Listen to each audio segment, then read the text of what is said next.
I was left alone in labor, but my brother's shocking prank changed everything. My husband refused to answer my calls and my brother played a horrible prank. Best drama Reddit. My husband abandoned me while I was in labor, and later my brother told him I didn't make it. Now my husband wants me to cut my brother off. My husband and I got into a heated argument just a week before our daughter was born. The whole thing started when he casually suggested that we get a paternity test for our daughter when she arrived.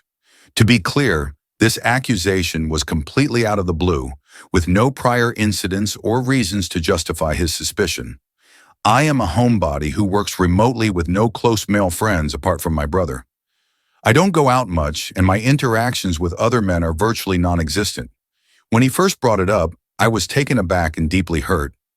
I couldn't believe that he would question my fidelity, especially so close to my due date. I told him that he was essentially accusing me of cheating on him, which was not only unfounded, but also incredibly insulting. Instead of understanding my point of view or apologizing, he doubled down on his request, claiming that he just wanted to be sure. This became a recurring topic. Over the next 3 days, every time he brought it up, the stress of the accusation started to weigh heavily on me. I felt physically ill from the constant tension.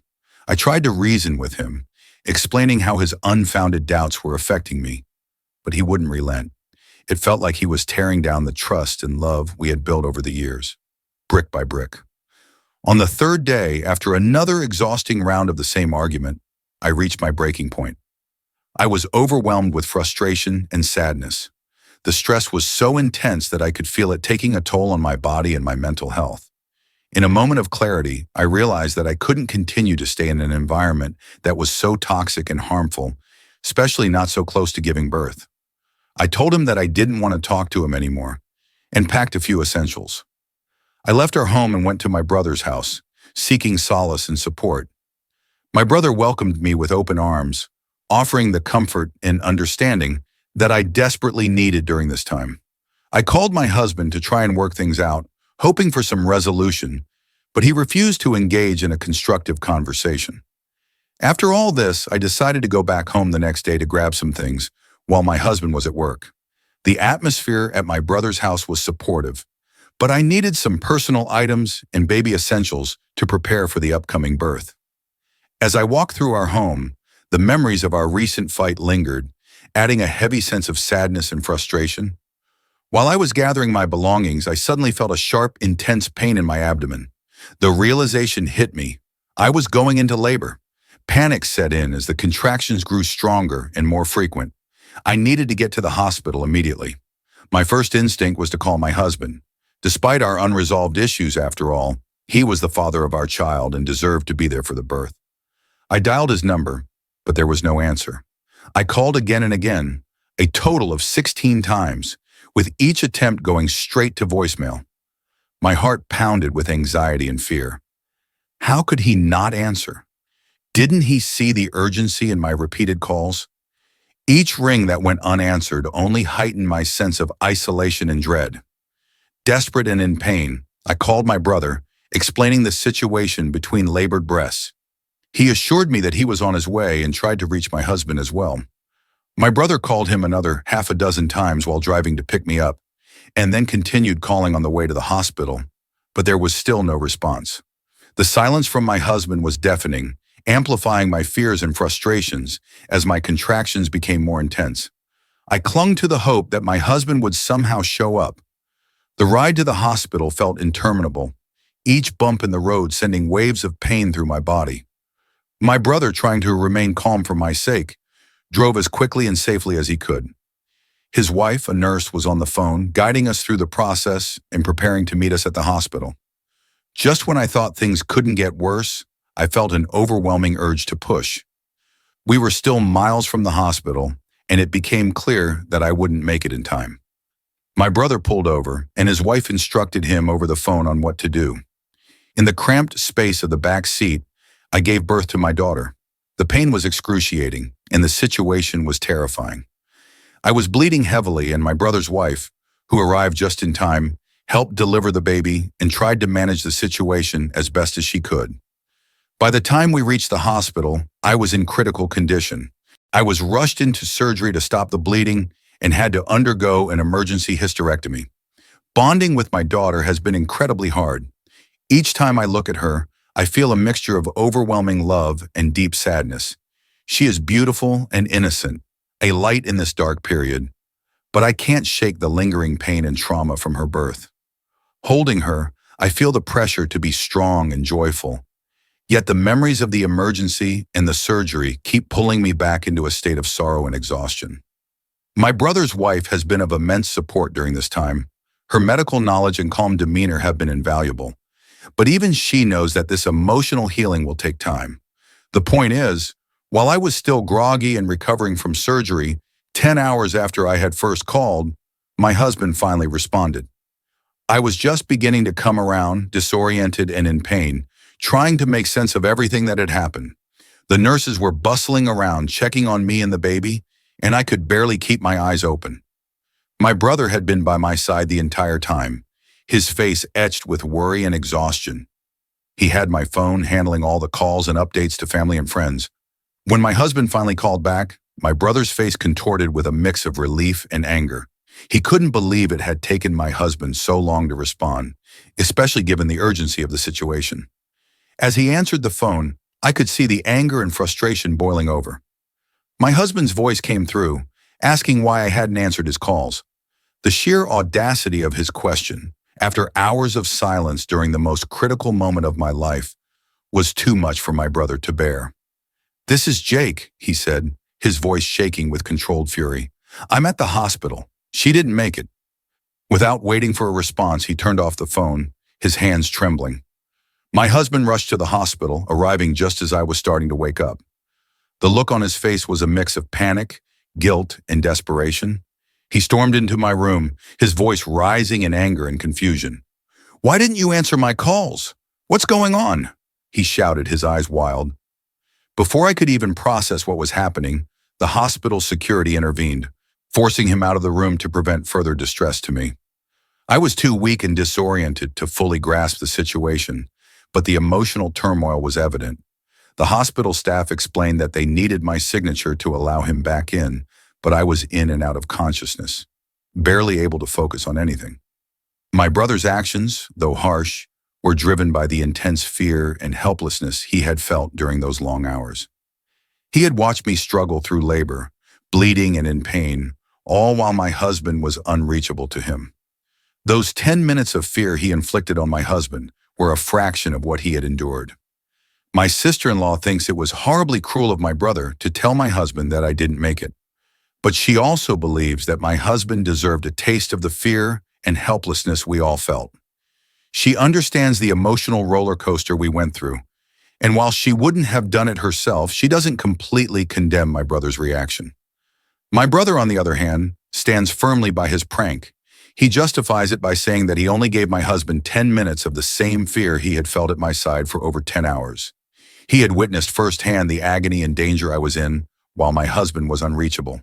Whenever he sees my husband now, he doesn't hesitate to remind him that I nearly died because we waited for him. He's relentless in driving home the point, hoping it will instill some sense of the gravity of the situation. Before all this, my brother was mostly indifferent to my husband. They were cordial but not particularly close. Now the animosity is palpable. My brother absolutely hates him, and you can see it in his face whenever my husband enters the room. The once neutral expressions are now replaced with a deep, seething resentment. Since the birth, my brother has been visiting a lot. He doesn't trust my husband to care for me properly while I'm still healing. He makes sure that I have everything I need and helps with the baby, ensuring that I am supported during this vulnerable time. His protective nature has intensified, and he seems determined to be there for me in every way possible. My husband, on the other hand, has been trying to make amends, apologizing for not answering my calls, but the damage has been done. I feel like I don't even know who he is anymore. The trust has been shattered, and I don't know if I can ever look at him the same way again. Since the incident, things have been incredibly strained between my husband and me. Despite his apologies, I feel a deep sense of betrayal. How could he have ignored my calls, not once but multiple times, during a moment of such urgency? Every time I look at him, I see the man who wasn't there when I needed him the most. The trust I had in him has been broken, and I'm not sure if it's something I can repair. My brother, on the other hand, has been my rock. I've never felt more supported than I do now. While I understand that his prank was cruel, a part of me can't help but feel like he did what I couldn't do for myself. He made my husband face the consequences of his neglect. I'm still struggling with the idea that my husband didn't care enough to be there for me, but I'm grateful that my brother did. The tension in our home is palpable. Every time my husband comes over to visit, my brother's eyes narrow in disgust. There's no hiding the animosity between them. At times it feels like they're both walking on eggshells around each other, but neither is willing to back down. The emotional toll of all this is wearing me thin. I don't want to be caught in the middle, but it's hard not to feel like I'm the one who is being torn apart. I'm left questioning whether I'm making the right decision by even considering reconciliation with my husband, or if I should continue leaning on my brother for support. What complicates matters further is the baby. My daughter deserves to have both parents involved in her life, but I don't want to expose her to any more conflict than she already has been. She deserves love, stability, and peace, but I can't help but feel like that's being compromised by the tension between my husband and my brother. How do I navigate this? Do I forgive my husband and rebuild our relationship, or do I protect myself and my daughter from further pain? For now, I'm taking it one day at a time. I'm healing both physically and emotionally and trying to make sense of everything. The last thing I want is to make a hasty decision that I'll regret later. My daughter is my priority, and whatever choice I make needs to be in her best interest. But with everything that's happened, I can't ignore the fact that I'm still so angry at my husband. The love I once had for him feels distant, replaced with disappointment and hurt. I'm also aware that my brother's role in this has created a rift, not just between my husband and me, but between my husband and the rest of my family. It's no longer just about me. My brother's actions have stirred the pot in ways that can't be undone. Even my parents have become involved, and tensions are rising as they take sides. My father, typically the neutral party, has expressed concerns about how this all might affect the family dynamic long term. It's all so overwhelming, and I'm still trying to figure out how to navigate the aftermath. What I do know is that things can't go on this way forever. I need to make a decision about my future, whether I continue to try and salvage my marriage, or whether I let go and focus on building a new life for me and my daughter. But for now, I'm just trying to survive each day, taking care of myself and my baby, and hoping that, in time, things will become clearer. I've been reflecting a lot on the events that have transpired. I can't shake the feeling that something fundamental has shifted within me. The trauma from my labor, the emotional devastation caused by my husband's absence, and the support I've received from my brother have all forced me to reconsider what truly matters. The emotional scars are still raw, and I can't just pretend everything is okay. The fact that my husband wasn't there when I needed him most is something I can't easily forgive. I keep going back to that moment when I was in labor, calling him over and over, and realizing that I was truly alone.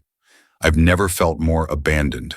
And what hurts the most is that, when he finally did respond, it wasn't to apologize, but to demand answers as if nothing had happened. His reaction wasn't one of guilt or remorse, but of anger and confusion, and that just made it worse. Meanwhile, my brother has been nothing but supportive. His actions, while extreme, came from a place of deep love and concern. He knew what I was going through, and he didn't hesitate to step in when my husband was nowhere to be found. The bond between us has strengthened in ways I never expected. While I can understand why some might view his prank as cruel, I can't deny that I'm grateful for the way he stepped up. At this point, it's not just about what happened in the hospital, it's about the future. How can I move forward with someone who wasn't there for me when I needed him the most? How can I build a future with a man who ignored my calls during one of the most critical moments of my life? Trust is the foundation of any relationship, and right now that foundation feels shattered. I'm struggling to see a path forward with my husband. The idea of being with someone who has shown such neglect is hard to reconcile. My daughter deserves more than to witness this constant tension between her parents. She deserves to grow up in a loving, supportive environment, and right now, I'm not sure that's something my husband and I can provide. I want her to have stability, but I also want her to know the value of respect and trust in relationships.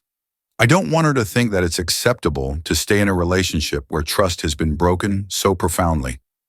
I've been talking to my therapist about my feelings, and while she's been helpful in processing the trauma of my labor and the betrayal I felt, I'm still unsure about what to do next.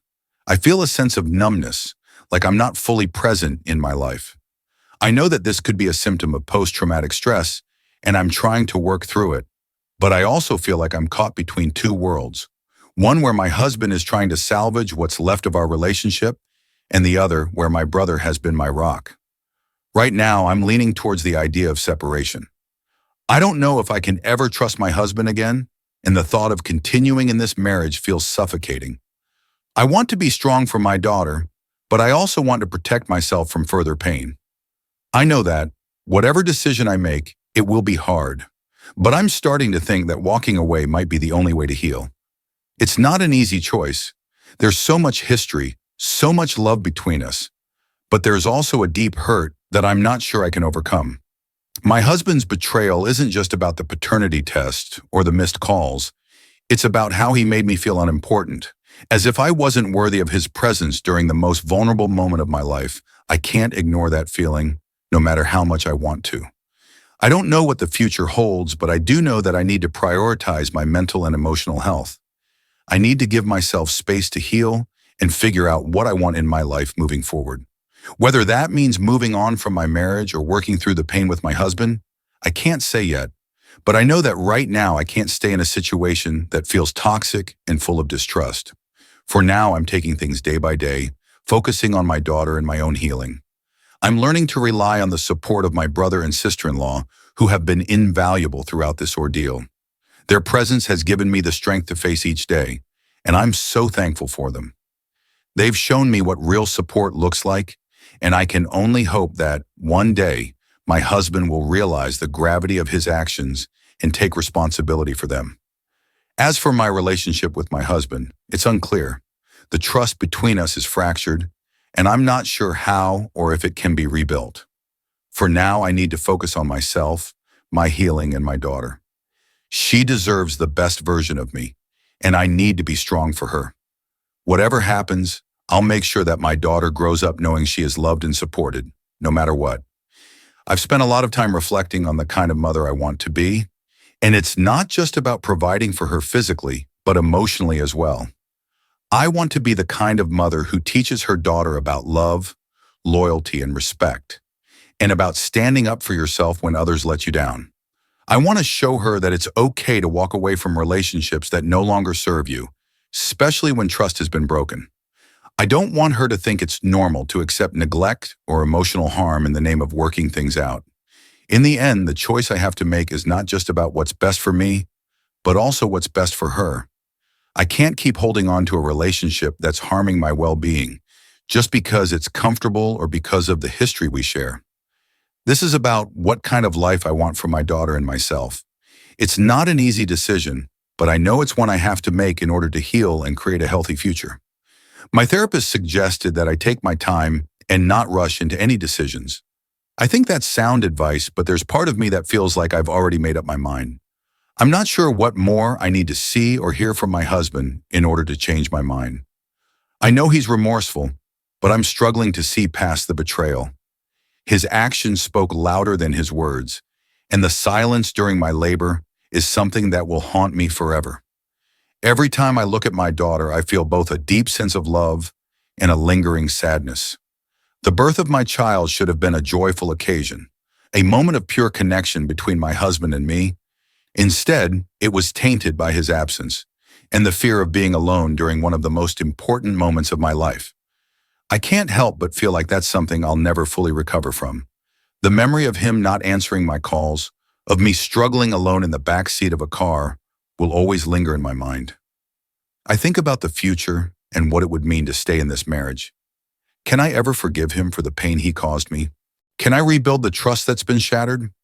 Part of me hopes that we can, but another part of me knows that forgiveness isn't always enough. Trust is fragile, and once it's broken, it's incredibly difficult to repair. I'm not sure if I'm ready to take that risk. Right now, I feel like I'm in limbo. I don't know where my relationship with my husband is headed, and I don't know if we can ever get back to the place we were before. I'm scared of making the wrong choice, but I'm also scared of staying in a relationship where I feel constantly let down. I know that staying with him, just to keep the family intact, would be a disservice to myself and my daughter. She deserves to see a healthy, loving relationship, and I need to be strong enough to show her that it's okay to walk away when necessary.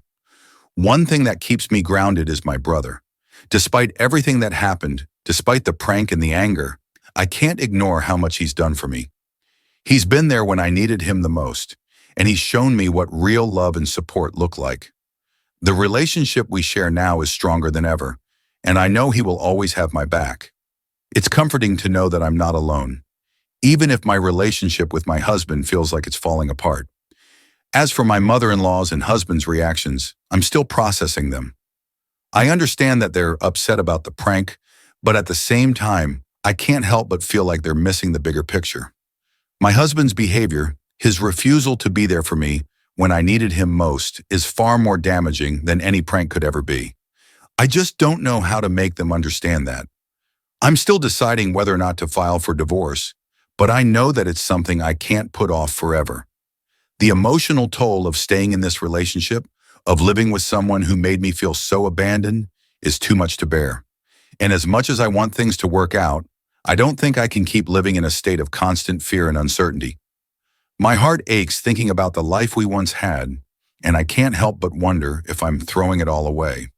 But the more I think about it, the more I realize that I can't stay in a relationship out of obligation or guilt. I deserve to be in a relationship where I feel loved, valued, and supported, not one where I constantly question whether I'm enough. Moving forward, I know I'll need to make some difficult decisions. Whether that means taking a step back from my marriage or ultimately ending it, I don't know yet. What I do know is that I can't keep sacrificing my happiness for the sake of someone else's comfort. I have to put myself and my daughter first. I don't have all the answers, and I'm still processing everything that's happened. But I know that whatever happens, I'm not going to let this experience define me. I'm going to continue to lean on the people who have supported me, especially my brother, and I'm going to keep fighting for the peace and healing that I deserve. This has been one of the hardest times in my life, but I know that I'll come out stronger. I have to, for my daughter and for myself. As I sit here, reflecting on everything that's happened, I realize just how much I've grown over the past few weeks. I've had to dig deep within myself to find the strength to keep moving forward. The road ahead may still be uncertain, but I know I'm capable of handling whatever comes next. I've learned the importance of prioritizing my own mental and emotional well-being, even when it's difficult. This journey has made me reassess a lot of things, not just about my marriage, but about what I'm willing to accept in life. The experience of feeling utterly alone during labor, abandoned by the person I thought I could count on, has changed me.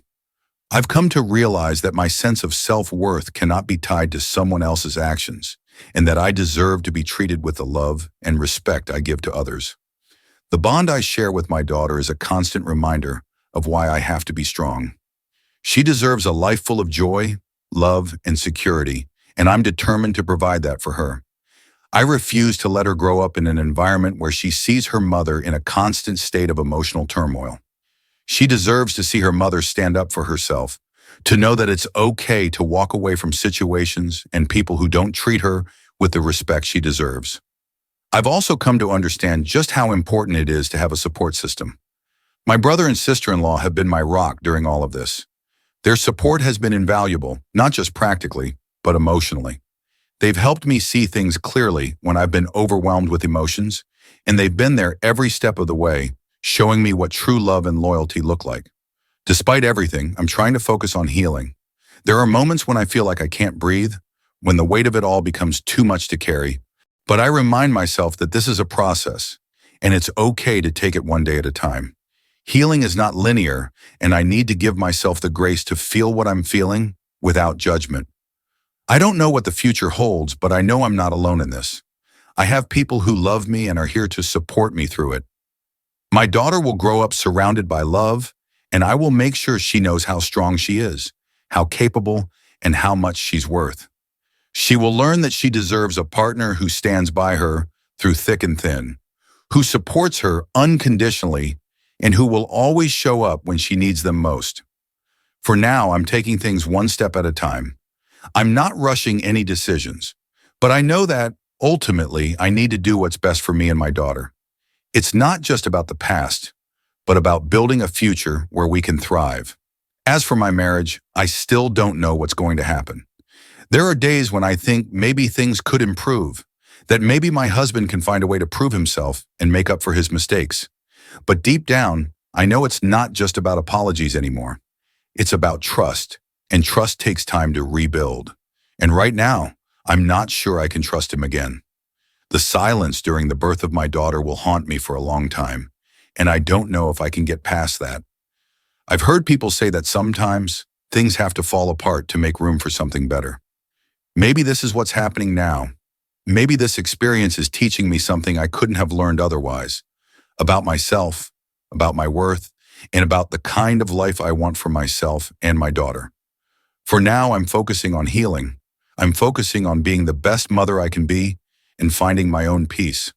Whatever happens with my marriage, I know that I can move forward, one step at a time, with my daughter by my side and the love and support of the people who truly care about me.